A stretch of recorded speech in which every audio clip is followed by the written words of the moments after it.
I'm gonna describe it. And I don't get no sugar. I know, right? You didn't bring the sugar? You are the sugar boo.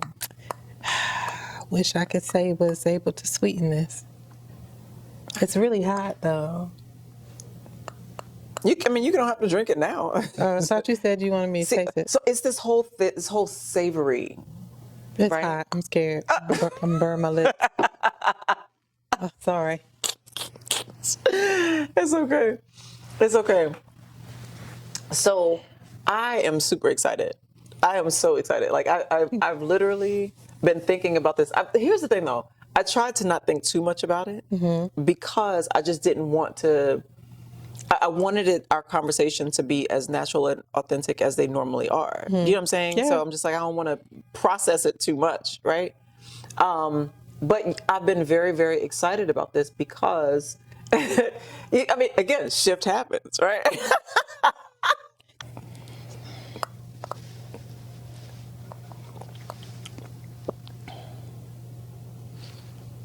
I Right? taste chamomile.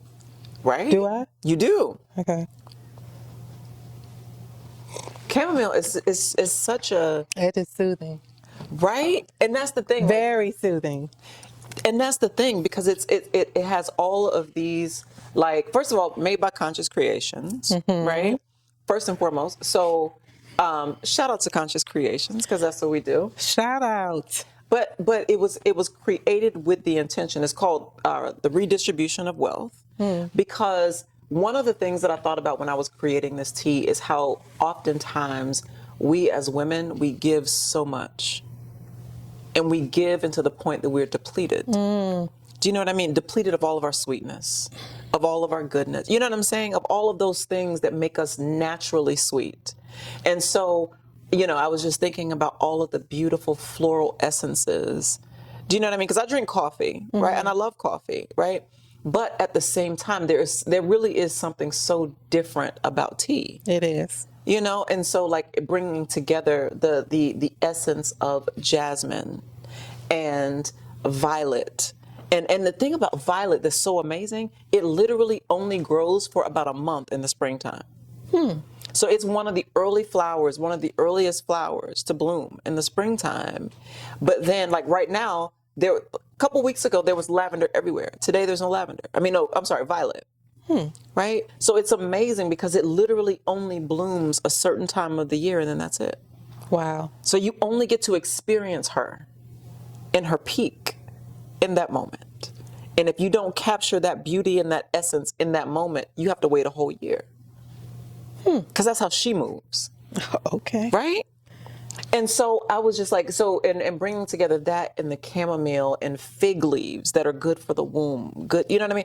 So I really wanted to capture and really bring together and really redistribute all the wealth that we as feminine beings have given away so freely. Because that's who we are. That's what we do. Right? Freely. Yeah. And that's the thing. And I feel like, I know for me, like, it comes so natural. So you don't even realize you're depleted until you are. Girl. That's a lot. So how does that resonate? How does that resonate with you? It's the truth. I mean, that's just who we are. As women, you give and you take care of everybody before you take care of yourself. That is just, I think, every woman's song. They can say that. I believe. I watch my mama do it. Watch my grandmas do it. Watch my sister do it. It is just what we do innately. You want to make sure everybody's taken care of, and then you think about yourself last until you are depleted. Yeah. Like you said, like you don't even know it because it's just part of you to make sure everybody else is okay. Yeah. And that's I'm so glad that we have these conversations because it's really, really about, hips and gnosis is not only do we have these beautiful, beautiful, beautiful hips, right? But we have the gnosis that Some wisdom. more than others. Some more than others, right? Yeah. But it's all good. It's all good. But that wisdom that I feel like a lot of times is lacking in the world.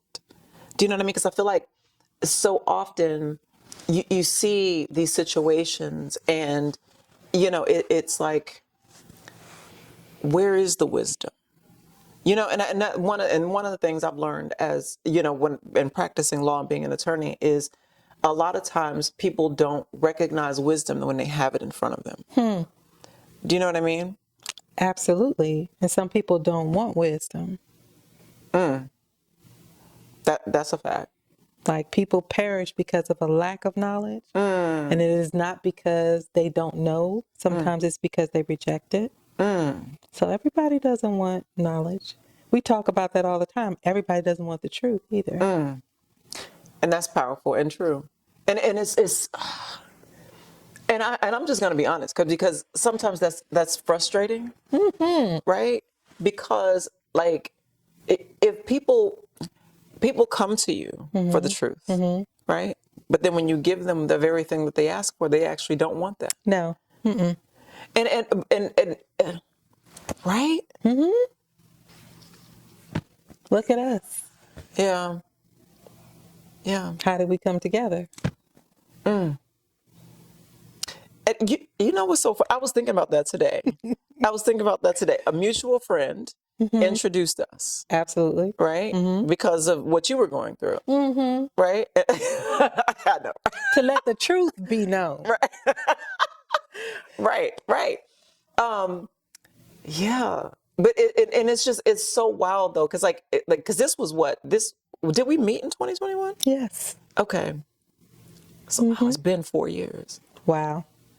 4 years. Do you know that this whole ordeal was 44 months? I did not know that. I counted yesterday. Of course you did. I did. Wow. Because it's 3 years, 8 months. Okay. 3 times 12 is 36 plus 8. My math is right? That's 44. 3 plus 12? 3 times 12. 3 times 12 is 36. 36 plus 8. Okay. That's 44. 36 plus 8, yeah. Okay. Wow. Right. Wow. So it's okay. That's a whole toddler. Talking, potty trained, feeding themselves. Wow. Yeah. You want to talk about it? That's why we're here. Okay. So, all right. So much has happened, right? 44 months. And that's the thing about life is that the time is going to go by anyway. It just depends on what you're doing with it, right? So you can spend it, of course, doing whatever it is that you choose to do. But it took you that long to actually get a divorce. Yep. Get my last name back. Yeah. You know what? Thank you for that. I like that. I like, because I feel like that's a powerful way to take back your power. Right? Rather than calling it a divorce. I can't. Yeah. Like I didn't even know that I wasn't trying to cleverly not say it. Yeah. But when I was sharing with those that were concerned to ask, what is the status? How are you? And I said, God gave me my last name back today. That's what I said. That's what came out of this whole almost 4-year ordeal. Wow. And so what does that mean for you specifically in terms of having your last name back? Because I really want to delve into that, because that's such a powerful thing, right, for women, because when women get married, historically, they take the man's name. They do. And so then to get your name back, that's a whole other thing, right? I had not even thought about it since I said it. Yeah. But to think about it now, what it means to me to get my last name back, it takes me back to the time before I took someone else's name, when I was innocent. I was learning and growing, maturing even.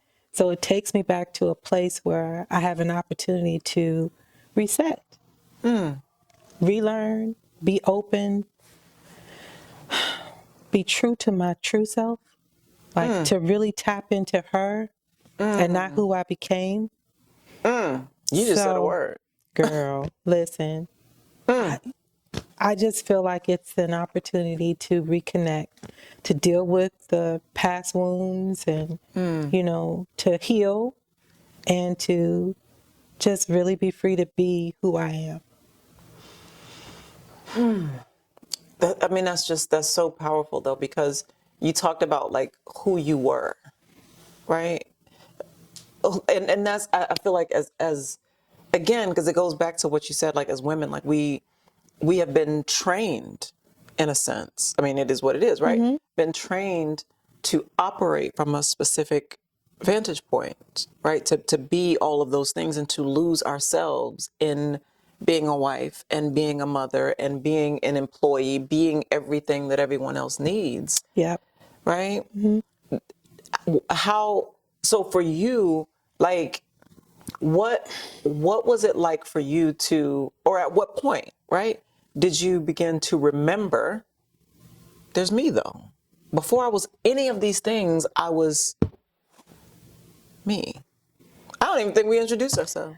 Oh, right. Girl, we just be talking, right? I know. Right? So so Jackie, Yes. right? So before, in that recognize, is that a word? Recognition, is that a word? It is now. Right? That's like a whole it. word. That's in that recognition. I said what I said. Hello. So in that recognition and remembrance of who Jackie was before Jackie was somebody's wife and somebody's, you have children, and somebody's mother and somebody's whatever, right? What was that point for you that you came back to yourself, to Jackie? What was that moment? Wow. So that moment happened years ago in the midst of a very toxic marriage that I started to stop internalizing everything that was happening because I filtered things through, is it something that I did, something that I said, why is this happening? And so for years, I used to filter it through me. And when I realized that it is not I can't pick up that burden of someone else's issue. At some point, you have to stop and just step back instead of, like, we can be on one extreme where everything we think is our fault. And we're constantly looking and thinking that we deserve somehow the way we're being treated. We can go that way, and that's completely opposite of what we should do.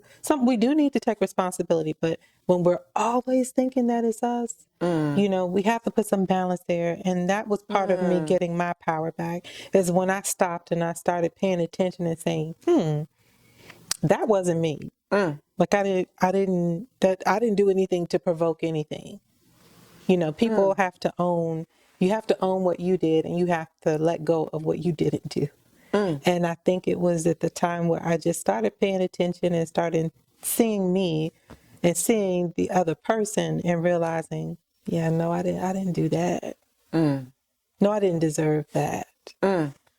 That's when I started that was the awakening process for me. I see. That's when I started really paying attention, analyzing me. Like, how did I get here? How did I get to this place? So for me, that's how it works. I start asking myself questions. And then I start, really paying attention to things. And, I believe in faith, and I believe in God. And He allowed me to bump my head a lot until I started to wake up to certain things that I was just in the clouds about. Yeah. I've been saying for so long now, Tina Turner, one of the best things she ever said is, what's love got to do with it?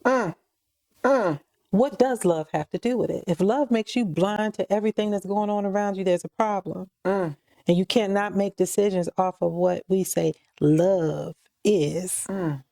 So for me, it was backing up because I romanticized everything all the way down the altar. Then I had to step back. Wait a minute. Let's take love off the table. What's happening right now? Love is not enough to keep you when things are happening and you're just being oblivious to that. That you ignore toxic signs and situations and you just... I don't know if I answered your question. No, but you did, and I don't even know what my question was. I don't either. But here's the thing. That's okay.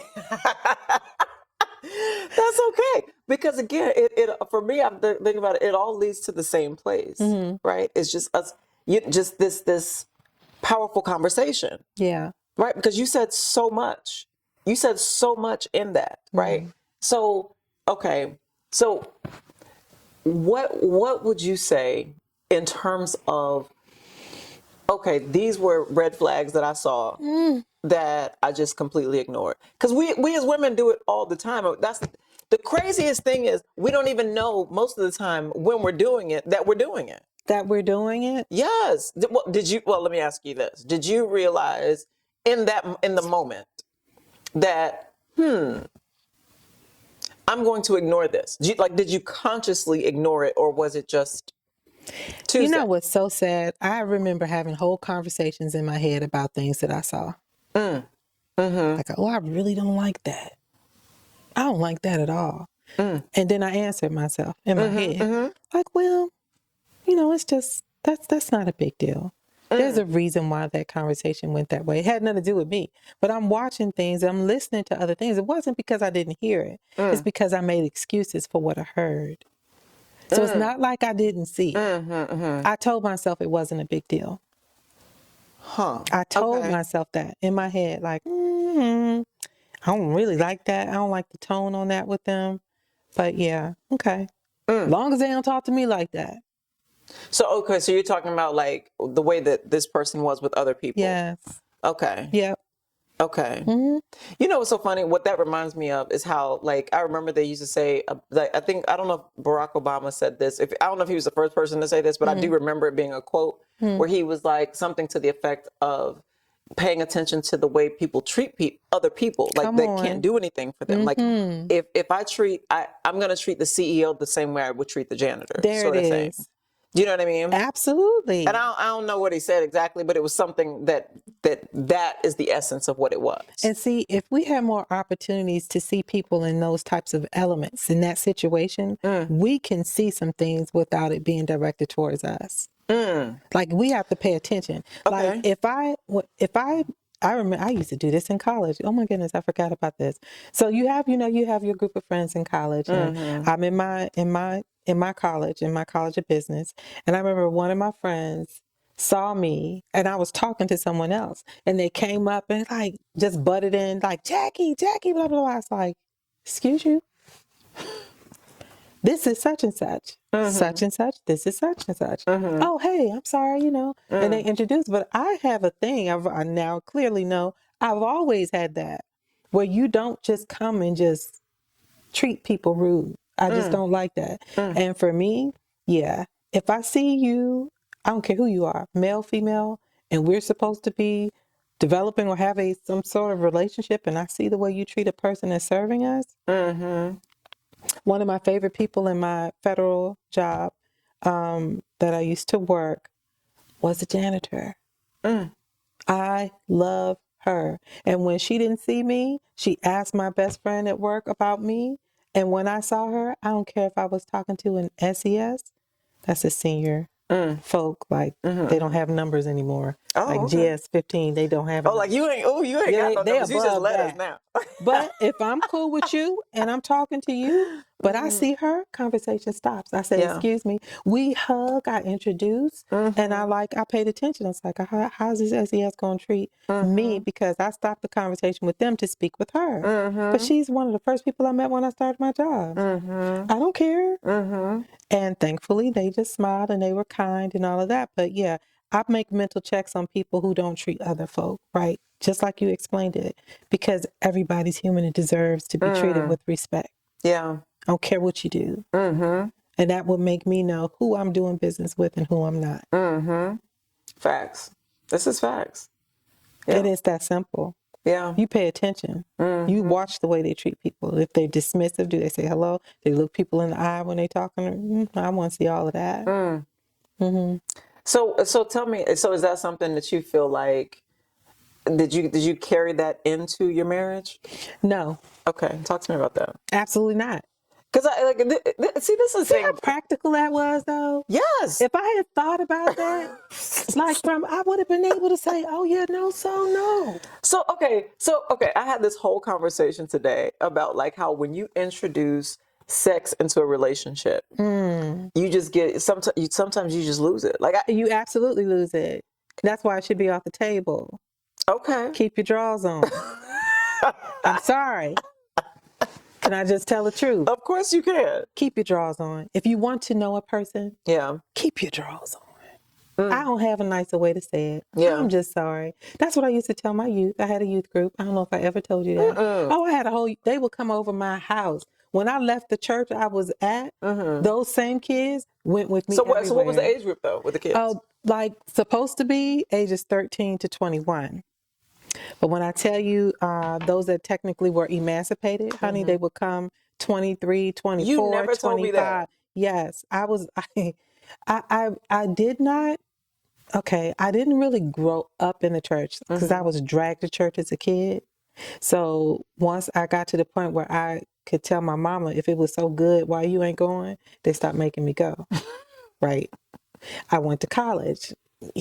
I mean, do I need to say college is college? I went to college. When I graduated from college is when I gave my life to God. That's when I started going to church. So I'm not churched. So I didn't know the lingo and all of that. All I know is that once I got to church, these kids always wanted to be around me. I didn't understand. I'm in the choir, the kids from the choir children of the people in the choir. It was just like, my dad used to say, whose kids you got now? I was like, yeah, no, this is Kim, this is Siobhan. And like me, they literally adopted me as their sister, their big sister.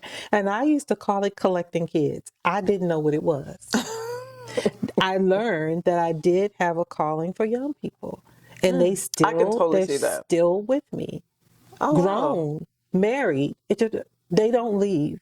They don't leave. And I used to tell them in my home, they would come over, we would have pizza, we would watch a movie, or we would just talk. And I used to tell them this all the time. Yeah. To keep your drawers on. Keep your drawers on. Okay. Did they listen? No. Most of them, absolutely not. Yeah. But they can't say they didn't hear it. Yeah. Like, I wish that someone told me at that age what to do, because I didn't know. Yeah. And I still told them. I told them then when they would laugh. I wouldn't. Yeah, I was graphic a lot. Of course. They were like, oh gosh, But so my tea. Can I try my tea again? Oh, Because girl. it's probably So first cooled of all, now off. again, and now your tea probably cold. No, that's how I like it.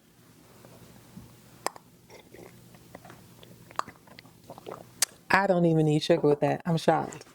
See, I'm shocked. I'm not gonna lie. so this is How? but this is what I mean though, right? So like one of the things that I realize is that so often we're so used to artificial sweeteners, right? That we feel like we need something extra when the thing itself is sweet. Come on. Right? And that's so much how it is. Like in society, the natural love of women, of the feminine energy, is missing and replaced with artificial sweeteners. Those things that look sweet, those things that look nurturing, all of those artificial things, right? Instead of realizing, baby, this art is official. Don't play with me. Don't play with me. Do not play with me. This art This is art official. is official. Yes. Girl, listen. But see, when you have to campaign for yourself, that's when the conversation ends. If I have to explain that to you, it's like, oh, okay. Yeah. Because you don't know. Yeah. And if you don't know, you just don't know. Yeah. I'm not going to tell you. Yeah. And and it's so crazy because like on some level, it's like, but for me, one of the challenging things is that I see is I recognize where society has been depleted nutritionally of the sweetness. Do you know what I mean? And so people naturally look for things that look sweet, look real, but it's artificial, right? God help them. Do you know what I mean? But society has created that. right? Because girl, we be doing these deep dives, right? And so like one day I literally sat and I was thinking about like when I was a kid, I remember sitting on the couch or sitting somewhere and eating sugary cereals. Girl, I used to love me some Frosted Flakes and Captain Crunch and Captain Crunch with the crunch berries. Crunch berries. That was Girl, mine. yes. As an adult, first of all, and I had to be like, girl, stop it. You too grown for this. But crunch berries, that was my thing. But I'm like, there's so much sugar. And it's I didn't artificial even think about the dyes sugar and all that one. kind of stuff. Wait, as an adult. Yes, Okay. as an adult. But like as a kid though, like it's everything though, right? Oh, yes. Because it's like you're feeding yes. yourself these dyes and artificial sweeteners, artificial sugars, artificial dopamine boosts, right? And so now you're addicted, and then you become adult, and you're looking for that same sweetness, and you be like, I need sugar. And be like, boop. Wow. Wow. Only Tisha. I know, right? This art is official. This art is official. I used to have a friend. One of my friends, she used to always say, she was like, "There's only one Tisha Hillman," and I was like, "Girl, you're right. Only You're right. one. Only one. Only one." Unapologetically. Yeah, and you know what's so funny though, Jackie? Because I am a recovering people pleaser. You know, because like my thing was always like, I am a Florida girl born in the summer in the Sunshine State. I like happy. I like sunshine. I like joy. And so when you're on this poo-poo vibe, that's tough for me. Yeah. Because naturally, that's who I am, right? And so I want everyone else to be that way too. And they won't. But that took me, you know what I'm saying? Like it took me realizing that that's not everyone. Yeah. Do you know what I'm saying? Because I'm just thinking, why wouldn't you want to be happy? Listen. Why wouldn't you want sunshine and joy all the time? I had to learn that. I think I used to take, I don't know if I was a people pleaser, but I would take people's ugly reactions personally.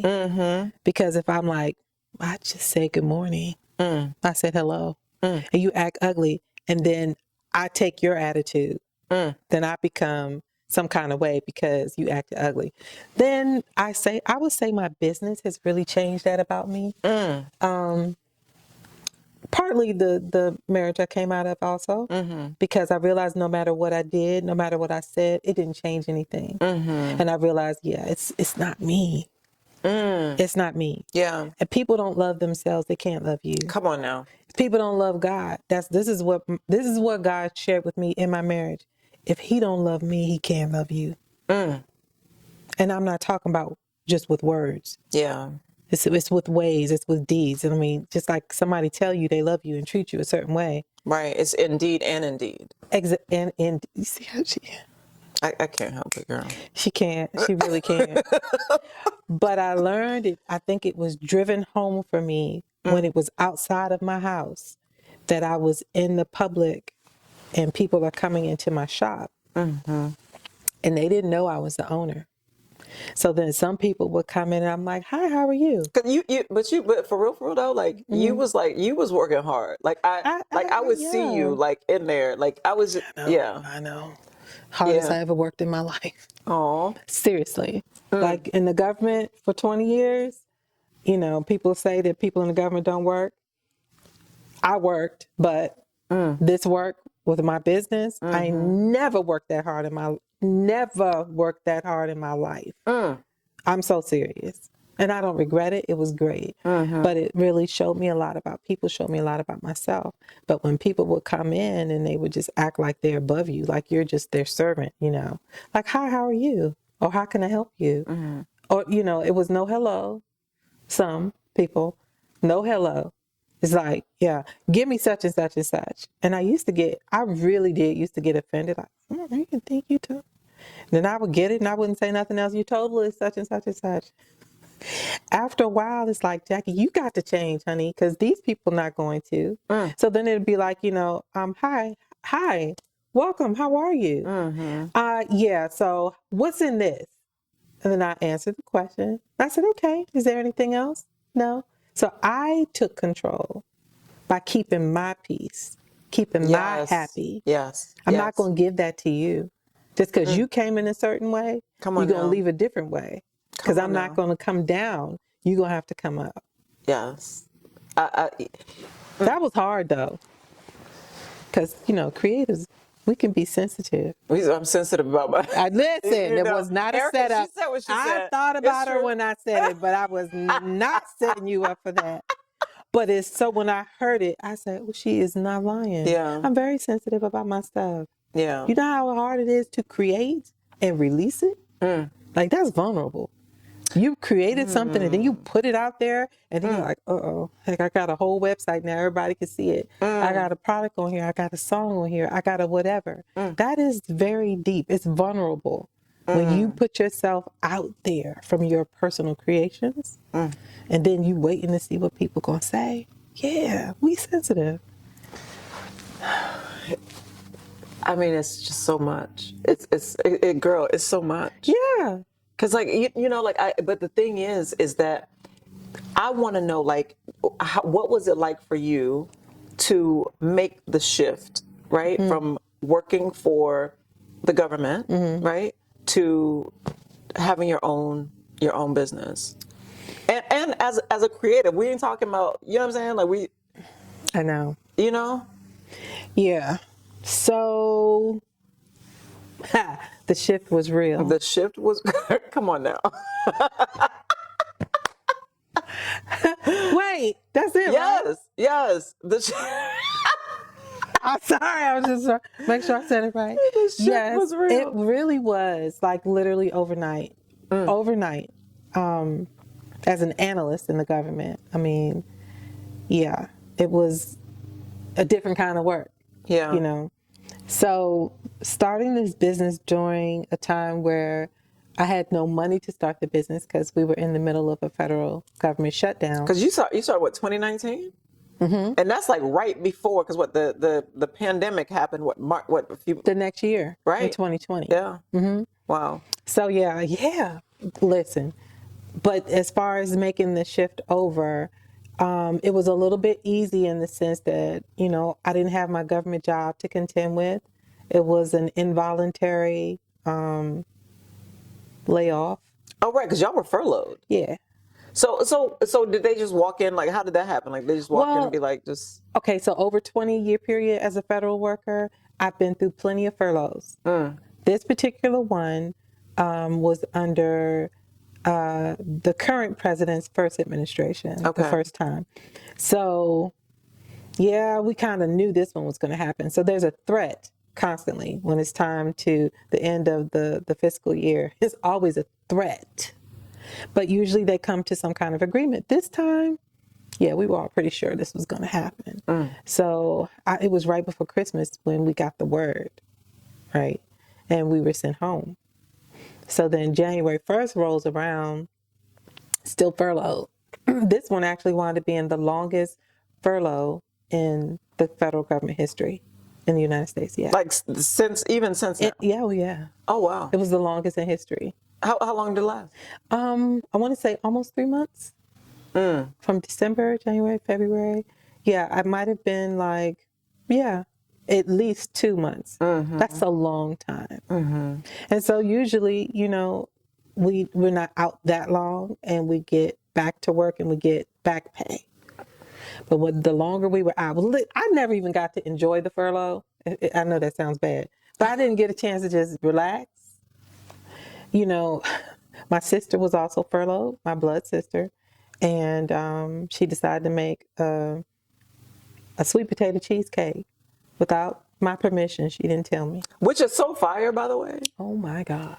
Girl, first of all, because I love sweet potato pie. And then you mix it, and cheesecake is my favorite dessert. See? So I'm like, don't play with me. Why y'all playing with me? And I didn't like either.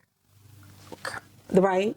I did not like cheesecake. Cheesecake was a desperation dessert for me. Oh, wow. If there was no cake, brownies, cookies, if I had to have something sweet and that was what was it, then it was what it is. But I didn't like it. Okay. And sweet potato pie, I basically OD'd on that growing up because that was mandatory dessert from my paternal grandmother. We had it for everything. I didn't want to see a sweet potato when I got grown.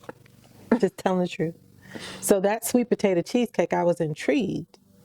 And I didn't even know she made it at the time. I'm looking, I'm full as a tick because we had already eaten all our food for our church's New Year's Eve. So that's how I found out that she made it. And I'm looking at her like she's crazy. Like, why on earth, of all the things you could have made, why would you make an expensive cheesecake? But I didn't get mad because I'm greedy. I'm sorry. I just wanted to eat it. So I'm just looking at it. And she's standing by me. I'm like, what is that? Like, who made the cheesecake? Who What made the is sweet potato that? cheesecake?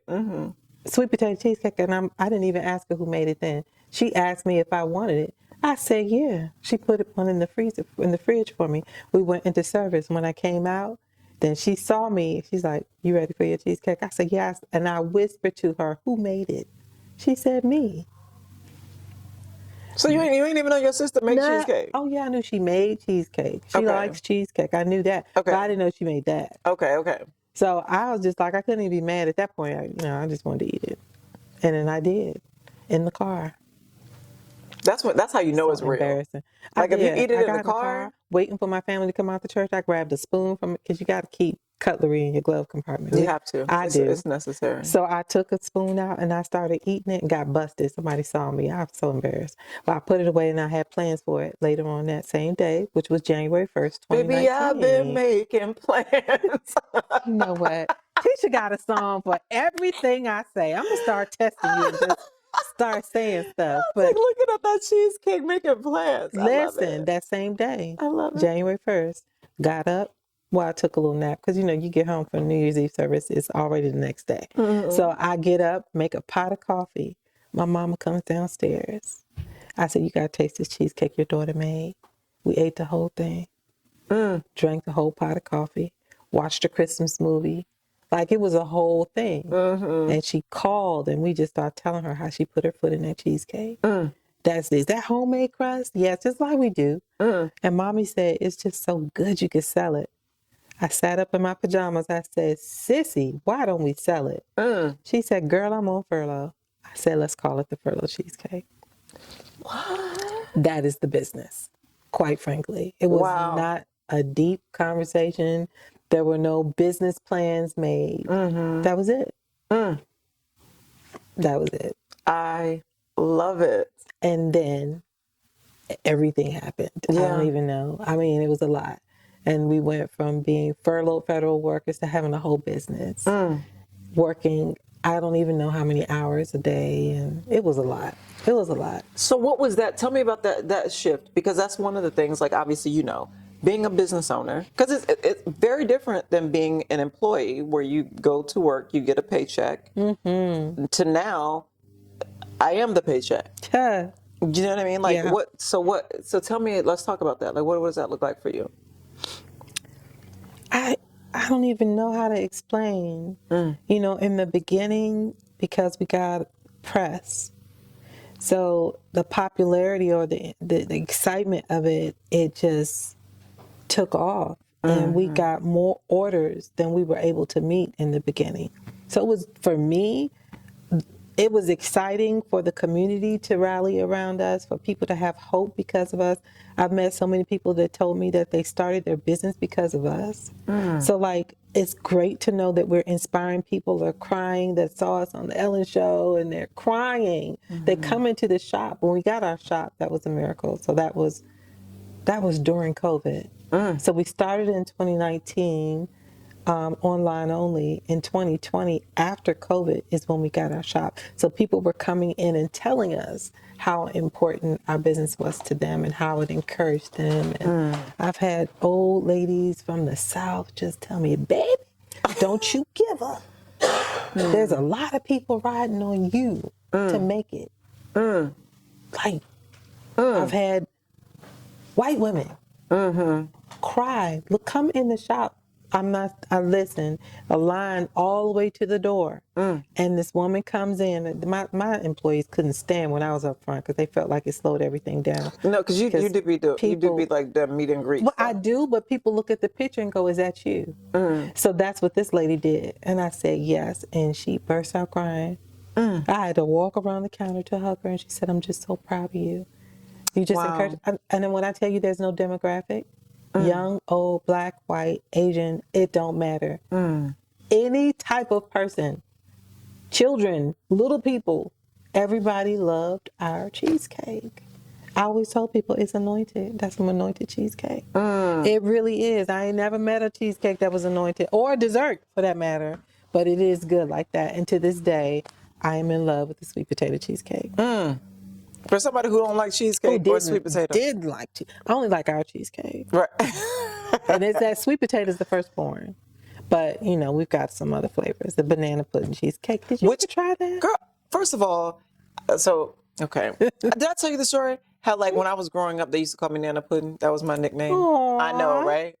So, yeah, my auntie. Shout out to my auntie who gave me that nickname when I was a kid. Cute. So they used to call me Nana Pudding. So, girl, I love me some banana pudding. So, yes, I did. Of course, I tried the banana pudding cheesecake, and it was fire. That's the one cheesecake I actually requested, because banana pudding is that dessert that I always want to love whenever I see it. But the fact is, everybody don't make it the same way. That's true. And so then I would get disappointed all the time. So first thing, soon as we decided to make it a business, I was like, I need a banana pudding cheesecake, because my thought was, if it's a cheesecake, it's going to be the same every time. There's no fluctuation. Like that sweet potato cheesecake, if I have it today, it tastes exactly the same as it did when we first started the business in 2019. So that's how that Nana pudding does for me. And that and sweet potato are our two most popular flavors. So it was a great transition, in the sense, leaving the federal government, working for the government, and going and working for myself. That was beautiful. However, the instability is hard for me, or was hard, coming from a federal government place. Okay. You know, you get your check every 2 weeks. In your own business, you get paid last. At least I did. As an owner, everybody got paid first. You know what's so crazy though? Like, I feel like because these are things that most people, if you don't own a business, you don't know this, right? So you don't even know how it works. You just know you're gonna get paid, Right? You don't even think about but that's one of the And you don't perks. always get paid. Oh, you're talking about as an owner? Yes. Is that what are you talking about? No, I'm just talking about in general, like just having like some of the things that people who are employees of a business don't know. Right. And even if they do know, they don't appreciate it necessarily about the owner and the owner owning a business. They don't. And that's very true. Like, I don't know. I might just be different, because when I drive by businesses, even before I had one, and I see going out of business sale, it would hurt my heart, because I'm like, that's somebody's business. Yeah. So I've always been a business person in mind. Always. I graduated with my BS in business management. Where you went to school? The Southern University in Baton Rouge, Louisiana. Did I know? Go Jaguars. Yeah, I love it. Blue and gold. So, girl, this is a whole nother thing. Yes, I'm like, HBCU Louisiana. love, yes. Come on. Okay, Louisiana. Yeah, I know. Where are you from originally, I'm born and raised Washington, D.C. Well, I was born in D.C. I was raised in Prince George's County, Maryland. People are sensitive about that, you know. Don't say you were Washingtonian if you didn't stay in the D.C. area the whole time. So my parents moved me from D.C. to the suburbs in Maryland. So I'm a DMV girl. Yeah. I love it. Yeah. But I wanted to Southern. I know. Okay. I wanted to be as far away from home as I possibly could. Because I just wanted to be on my own. Not because I was running or anything, but like, I don't want Michael Thompson showing up at the backyard or anything I'm at school. That's your dad? That's my dad. Right. Okay. Okay. Wow. So I don't know why I didn't. I don't know if we never didn't know that. Right? I don't know, because you went to HBCU. Yes, I went to FAMU. Shut up. You were a rattler. Wait, you didn't? Okay. No. So clearly we never had this conversation. Girl, did you know we was rivals? No. I did not know. Yes, Southern and FAMU. So yeah, so here we are, right on this orange couch. How about that? Listen, Wait a minute. FAMU colors, orange and green, is it? Yes, orange and green. Yes. But you have on a blue jacket. So is that the And I color? have on blue jeans, yes. Okay. Blue and gold. That's so funny. Yes. I did not know you were a Rattler. Yes. One of my favorite customers that came in to the shop is a Rattler. Of course they He are. had on, no, it was the It most was a lot? hilarious. I wish I had it on video because he came in, he's like, I don't know if I saw him and said, "Family, oh, okay, I went to Southern." And immediately he just started clowning me. He put a review on Facebook and said the only good thing that came out of Southern was one of the owners of the Furlough Cheesecake. Oh. Ain't that rude? I had to laugh. He loved the cheesecake. He's been coming back ever since. Okay. All the way from Florida. What? So but that's how you know you got some powerful stuff. Oh my gosh. People that would come to the harbor for events, it was part of their ritual to come and get cheesecake from us. So when I moved the shop over to Tanger Outlets, honey, people was walking in that door, all races, all ages, like, whew, y'all scared me. Y'all weren't where you were last time I was here, but people do it, and it is a beautiful. The community aspect of this business is probably my favorite thing. Yeah. The community, seeing how we impacted them, how they just loved our cheesecake. So, but you found, but even in doing that, like, so you found yourself from working. So when you work for the government, though, you work just what, like 9 to 5? Pretty much. And then owning a business, like how does that? I know, right? You never stop working when you own a business. So I remember I had an opportunity to speak to the business students at Bowie State after we started the business, and I told them, I said, listen, all y'all trying to be CEOs, y'all want to be business owners, but you have to be willing to do every job in your business before you ask somebody else to do it. So what have I done? As an owner, I bake the cheesecakes, I put them away, I mop the floor, I clean the bathroom, I count the money, I go get the ingredients. You got to be willing to wear every hat. It's not sexy. If you come in thinking you're going to have a suit on every day you come in, no. You might have on an apron. You might have a plunger in your hand, some gloves. I can't tell you how many times I had to unstop the toilet because people come in the bathroom and do things. I'm just saying. So you have to be willing to do whatever it takes, right, to keep your business going. So yeah, it just is not a sexy situation. Right. Johnny Mathis and Denise Williams had a song. Too much, too little, too late. Let me see what you got. Oh no, I ain't got it.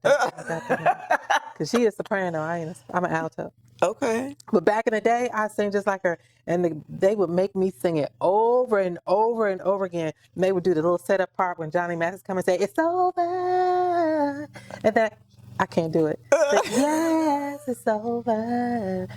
Thank you. Like, it's really good. So sometimes what I do though is like, so when I actually ship out orders for people, I will include a like sticks of honey. Yeah. So, because it is, oh, right. it is delicious. You know, I've seen ones that look like lollipops. Have you seen that? Yes, I and do you like can just those. stir it like that without squeezing. Yes, I thought about making those. I haven't made those yet. So now I'm just doing like sticks of honey. You should make that. Okay, so y'all go to www.consciouscreations.live. Y'all can get this tea. But you may also be able to get these little honey spoons. Popsicles. Because they really, they are. like they're like little spoons. They're like little spoons, right? I don't know. That you can stir. So, but either way, you can put them in whatever shape you want. Because I've thought honestly, about that. you don't even. It's good. And it, like I said, it really is because of the flowers. Because the flowers themselves have that natural sweetness. Do you know what amazing. I mean? Right. I would have never really thought that, though. So it's just like, again, it's just what I was saying earlier is it really helps you to awaken that internal wealth. Do you know what I mean? In your internal economy. You know? So this is what happens when you record though. So you have, I know. I just I don't hear my own horn honk, so I'm like, is it my car? Yeah. Okay, not. See, look at Okay. that. So yeah, so we we talk so much about generational wealth and all these things. So when you really look at the quote unquote and it's funny that we say it's the unsexy part, but that is the everyday part. Every day. You know, That's the hat you never take off. yeah, No pun intended. that unsexy hat. Huh? That's it. It stays on. Yeah.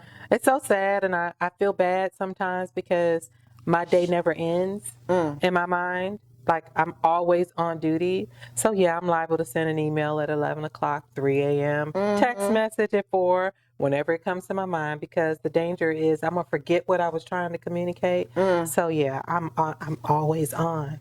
But you know, like one of the things that I think is so important though is like, because obviously, obviously outside of law, having my business Conscious Creations, right? And so when we talk about like the shift, right, and making that shift, that's one of the reasons, like I was telling you before, like that's one of the reasons that even being called to do things like soul coaching and life coaching and creating and all of these things, because it really is so different. It's a different mindset than is this person guilty of this crime, right? Do you have a cause of action for what it is that you've like, you know what I'm saying? Like all of that stuff, and that digging in the weeds and going to looking at documents and looking at emails and looking at text message and looking at this little thing, did this change this, like, you know what I mean? That's crazy, Tisha, because I never noticed how your job as an attorney was very similar to my job as an analyst. Because I had to do that too. I had to look at evidence. I had to analyze it. I had to ask questions because I had to write about it. I didn't have to go to court, but I had to sign papers that I would to testify on what research I actually provide. So I never thought about it till you just talking about it. I was like, that sounds like my job description. No attorney. Yeah. But actually having to comb through evidence, had to find factual, what's the word? Put it like this. If I couldn't source it, it was alleged. So I had to find information that could prove suspicions. But that's very much what attorneys do. Right. But the thing is, at the crux of all of it, it's all problem solving. Right. And that's the thing that I love about having these conversations, this hips and gnosis, like bringing this wisdom, because when you really boil it down to its essence, right? We can put these fancy titles and whatever we want to call it, but it's gathering information and having the ability to synthesize and process information in such a way that makes sense. And present it. Ain't that something? I mean, that's what it is. But isn't it funny that we got to a place where we were in the best position to present on Monday? Like, Yes. But here's the thing that's so powerful, though. I feel like it was all of that non-sexy stuff, right? All of those late nights that we stood up, and I don't want to say all, like it was 100 of them. Oh, right? It felt like it. Right, but you know what I'm saying? Because it went on for so long. 44 months? To be specific, 44 months. And the thing is, that is powerful in and of itself, because what that tells me is that we are talking about it's divine. Oh, my Lord. It's divine. It was a straight miracle. Like, we walked in there. I'm sorry. I would never get the image out of my mind of that 8 boxes. Yeah. 8 bankers boxes. Yeah, I don't know if y'all know what that looks like, but 8 bankers boxes. Yeah. And 2 wagons. Non-sexy. Very non-sexy. Wasn't that non-sexy though? Very non-sexy. Dragging them things down the aisles, and that was non-sexy. Very non-sexy. Trying to get them out of the car. Hello. Very non-sexy. Oh my gosh, pulling them under the thing. Yeah. So we wouldn't listen. Organizing them date by file by printing. Yeah. Non-sexy. Very non-sexy. But what I look at though is the preparation. Do you know what I mean? Because the intent, and that's what I love about this whole, getting to this place where we are consciously creating and we are aware we are consciously creating, right? Because the intention, I remember like talking to you, the intention was, no, we're going to be sharp, we're going to be focused, we're going to be organized. And that's what it was. It was. You It know? was. It was worth every, I don't know what I want to, every minute lost, every minute spent. I mean, it was a lot, but it played together, all of that. I believe we had to do it exactly the way it was done, you know? And the cool thing is you set this date before that date. This is true. So you had this date and planned and already discussing when we're finished with this. And that was the language. Like, stop anticipating another date, Jackie. Like, we're going to pray because we know God is big enough to make it stop right now. I just hope this is part of his, is this the divine date? Is this the due time? Is this the due season? And I was like, Lord, I really want it to be, because I'm tired. I want to be done. 44 months. 44 months. And then that miracle, like, just like that. Yeah. You could be going through something for a long time and it feels like it'll never stop. Like, it gets to a point where it's just like, you just wake up with it feeling like, you know, when is this going to stop? And just like that, it can be over. That's a suddenly, like, all of a sudden. Suddenly life has new meaning. Come on. What song is that, Jesus? Is that Jeffrey Osborne? I love Jeffrey Osborne, girl. He about to be here too. Okay, come on. I opened for him. Did I ever tell you? No. That? At I'm Southern learning all University. kinds of stuff. Like, at my business alumni ball back in, I think it was in 2008. I opened for him with my own original music. you stop this right now. I promise I did. Because I just found out you went to Southern, and I just found out at Southern you opened for Jeffrey Osborne. Jeffrey Osborne. I love him. Wow. Yeah. Okay. While I was bootleg selling some pins that said Southern University on it that I created. Okay. And had print and sent. And I got in trouble. Haters. I know. Haters. Like, the people, they were buying them. I'm selling them. I got permission. But they was like, where's your license? Haters. I was like, yes, Haters. I don't have a license Right. yet today. But yeah, they let me sell for a little while longer. And, Okay. But I had already opened up for Jeffrey, so that's the highlight. Right? That was the thing. Wow. Yeah. But I feel like there's so many, like, we've just had so many conversations. But this is how we do, though. Like, I know. Right? So, girl, we have so many that's what we do. conversations in one conversation. I mean, it's hard not to after This is knowing true. somebody for Yeah. almost 4 years, Tisha. Yeah. I still can't believe, like, this is the longest divorce case I've had ever. Like, ever. I told somebody the other day, I was like, girl, I feel like I got divorced and I ain't never been married. Come on now. Come I feel on. like I got divorced. Listen. That's how long it took, child. Yes. Because the thing is, because as you said, it's all that unsexy. It's all the stuff that you see, that you learn, all the things that go into the preparation of the thing. Yeah. And so you're actually, and this always remind people, like, from a legal context, when you're going through stuff, you file what's called a motion, and you're literally going through the motion.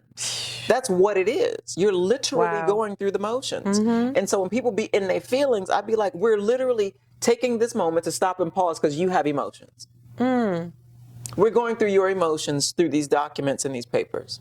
Wow. That's what's happening. You feel in some kind of way, and it's right here.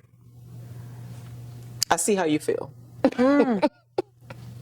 I see how you feel right here. I don't know how you did it this long. Crazy. I helped you be uncrazy. A little bit. Wow. You helped me. So, oh, Lord. you really did, though. Like, because the thing is that one of the things that this taught me for real, is worth and value. Right? Just because I saw just how unnecessary a lot of these things can be, and that takes time, that takes energy, that takes money, right? It takes all of these things that are taking from you, right? Yeah. But if it's not giving you anything, and that goes back to what we started talking about, like so often we give and we give and we give to the point that we're depleted. But if we're not receiving anything in return, that in and of itself is a chemical imbalance. Because we are made to give and receive. It's reciprocal. There's something in the law that is actually called reciprocal inducement. I Right? didn't have that in my marriage, that right there. What you just said. Wow. That's what led to the divorce. When you are depleted Yeah. because you keep giving, but you're not getting anything back. Yeah. Yeah. Wow. And that's so. And that's what you see play out. Do you know what I mean? Like, and you see that in text message, you see it in documents, you see it in emails, you see it in how people act, you see it. Oh, yeah. Your emotions are on full display, right? But most people, like, because people are just looking at it like a piece of paper, you're not realizing that there's energy in everything. You know, and that's why I love having these conversations, because I really want to bring people back to the remembrance that everything is energy. Everything is energy, right? From the colors to the smells to the sounds to the taste, everything is energy. But so often we forget those things. And so Hips and Gnosis is really bringing us back to that wisdom. And so this is why, you know, the whole tagline for Hips and Gnosis is bridging. It is that, you know, we talked about this, right? Like, it's not really a podcast so much as it is the fresh out the pod. Got it. Got right? it. Yep. Casting these nets to bring forth this wisdom to bridge generations.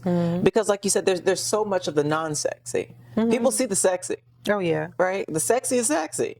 But you don't see all of the things that are that subconscious energy, as I look at it, right? It's the things that are happening in the darkness, right? It's the plant it's the seed that's been planted that you don't know is there until it sprouts up, till it pushes through the soil, and now you see it. And even then, you don't know what it is until it starts to bloom and show itself. Girl, that's a whole word. You know? But that's so much of what it is, and that is what, you know, I look at when it comes to this, you know, just really having these conversations and bringing forth this wisdom that so often we don't talk about because it's that unsexy. It's unsexy. You know? And so if we're going to be unsexy, we're going to be unsexy, but sexy at the same time. Listen, the truth ain't always sexy. Yeah. Yeah. But the truth is. It is. It is. And what you going to do with that? Accept it. You know? And so it's funny because I have these conversations all the time. I had this conversation today with someone about the truth setting you free. Yes. You know? And I feel like that's a whole nother thing. You know, you have to know it, and you have to want to know it. And we talked about this in the case. People will take a fact and be satisfied with the fact because they can spin their narrative on the fact. But the truth is not what people really want. They don't want to know the reason why this power of attorney was in place. They just know that it's a power of attorney. They don't know this is temporary actually. Well, it's a power of attorney. Like, but what was the reason? Just to sign some documents temporarily. That's all it was.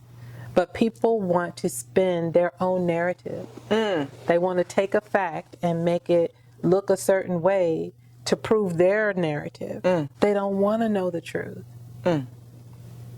When I realized that about people in general, it's like, okay, you're married to what you believe is truth when it's really not. It just has some facts in it, and you painted it to be what you wanted it to say. Yeah. So as we wrap up, what's next for you? What do you see for yourself? Like, I mean, I haven't even had my name back for a whole week yet. And I still feel like there's just so much in store. I don't even want to block myself in with one thing. There's a lot. Yeah.